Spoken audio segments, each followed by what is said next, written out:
सलाम करने लगता, और वो जिस तरफ भी जाता अगर राह में कोई रुकावट होती तो रुकावट खुद ब खुद हट जाती।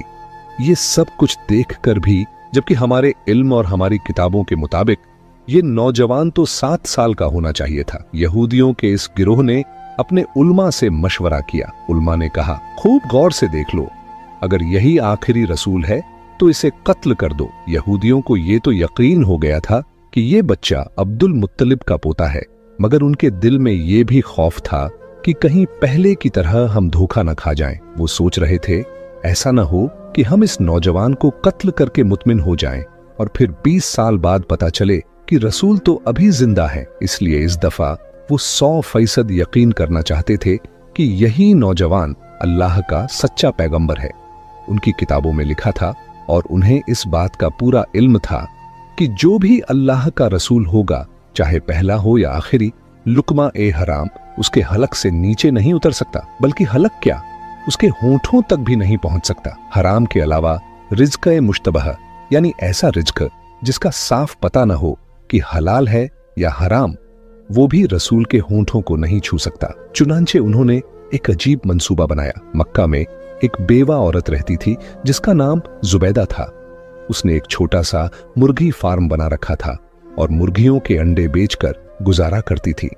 जो मुर्गी अंडे देने के काबिल न रहती उसे वो ज़बह करने के लिए बेच देती। यहूदियों ने सोचा, ये एक ऐसा इम्तिहान है जिससे हमें पूरा यकीन हो जाएगा। रात के वक्त उन्होंने जुबैदा के घर में नकब लगाई और कुछ मुर्गियां चुरा लाए। अब जिन मुर्गियों को चोरी की नीयत से लिया वो तो रिज़्क़े हराम हो गई, और जिनके बारे में ये सोचा कि बाद में उसकी कीमत अदा कर देंगे, वो रिज़्क़े मुश्तबह हुई। फैसला ये था कि किसी की चीज उठा लेना अगर हराम की मंजिल पर न भी पहुंचे तो भी शक में जरूर आ जाता है।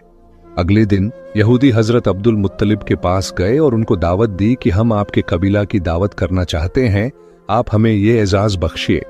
यहूदियों का असल मकसद पैगंबर ए इस्लाम का इम्तिहान लेना था, इसलिए उन्होंने हजरत अब्दुल मुत्तलिब से कहा, आप अकेले दावत में नहीं आएंगे, बल्कि बनु हाशिम के सारे मर्द आएंगे और खास तौर पर आपके सब बेटे और पोते जरूर आएं। हजरत अब्दुल मुत्तलिब ने मुस्कुराकर जवाब दिया, तुम न भी कहते तो भी मेरी शर्त यही होती, क्योंकि मैं अपने पोते के बगैर किसी दावत में शरीक नहीं होता। यहूदियों के तो मानो दिल की मुराद पूरी हो गई। चुनांचे खाने का इंतजाम किया गया। उन्होंने अपने जहन में पहले ही तय कर रखा था कि ये वाला गोश्त और मुर्गी हराम है और ये हिस्सा मुश्तबह है। दावत में यहूदियों ने हजरत अब्दुल मुत्तलिब से कहा, ऐ रईस मक्का, ये दावत आपके एजाज में है, खाने का आगाज कीजिए। हजरत